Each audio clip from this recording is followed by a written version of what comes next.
The day starts at 4 a.m. While the rest of her household sleeps, a 57-year-old government employee is already in the kitchen. She finishes the housework in the dark and steps out into the street alone, beginning a routine she has repeated for over 3 decades.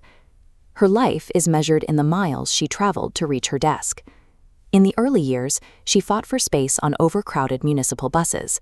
Later, she walked long distances in the heat to save on auto rickshaw fares, slowly accumulating a massive debt of physical exhaustion.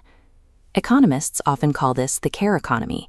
It is an arrangement where a mother's professional income and domestic labor are treated as a free, renewable resource, expected to be as reliable as the sunrise and just as invisible.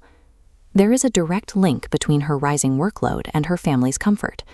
As the files on her office desk grew into towers, her husband and son enjoyed the stability her paycheck and her silence provided.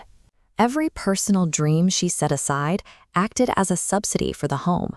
Her unspent time and unfulfilled ambitions were the quiet taxes that kept the family's life running smoothly. This chart visualizes the emotional ledger. When you weigh 35 years of labor against the assets the family gained, the math reveals a massive deficit. She invested her entire life, but the returns were all directed toward the household account. Traditional retirement plans rarely change this balance. The family often views her pension as communal property, capital to secure the next generation's future. This entire system relies on the person at the center continuing to give.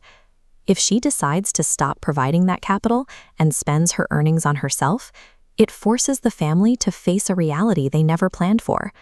Altering this arrangement creates an immediate shock. To a family that has always benefited from her self-sacrifice, her sudden independence feels like a threat to their collective structure. Just months before her retirement, she makes a choice that changes everything. She enters a dealership alone and spends 30 lakh rupees on a luxury SUV, registering the vehicle in her own name. Seeing the car for the first time brings a look of quiet victory to her face. As a driver opens the heavy door for her, she experiences a level of comfort that she spent 35 years earning for everyone but herself. This purchase breaks the long-standing rules of communal spending. For her entire career, every rupee went to groceries, tuition, and the needs of others.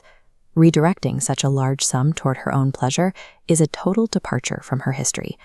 The SUV is more than a vehicle. It is the physical proof that she is reclaiming the identity she put on hold for 3 decades. Dinner that night is silent. Her husband's anger is visible, and her son and daughter-in-law refuse to look at her. In a house she helped build, no one acknowledges her achievement. Their hostility is a form of financial grief. They look at the car and see a missing down payment on a new house, or an inheritance that has suddenly disappeared. They are reacting to the loss of money they had already spent in their minds. This chart tracks expectations versus reality. They banked on her retirement funds flowing into shared assets. Redirecting that pool into a personal purchase cuts off those pathways. Consequently, the family views her self-investment as a direct financial loss for the household. In this environment, a mother's happiness is viewed as a cost. When she chooses herself, the family interprets her joy as a betrayal of their financial security. At sunset, she sits alone in the back of the car. The quiet cabin provides a physical barrier between her and the tension waiting for her inside the house. She realizes that the thank you she worked 35 years for is never coming. Her family will not celebrate a choice that doesn't benefit them. She decides to stop waiting for their approval. She lets go of the guilt that traditionally keeps women in her position from pursuing their own desires. Gaining autonomy often requires a painful trade-off. To finally live for herself, she must accept that she will disappoint the people who gained the most from her sacrifices. Now she is the one in motion. She drives toward the mountains and through small countryside towns, visiting the temples and landscapes she only saw in calendars while sitting at her office desk. The car serves as a sanctuary for her time. Inside, she is protected from the demands of the care economy and the expectations of a household that always wanted more.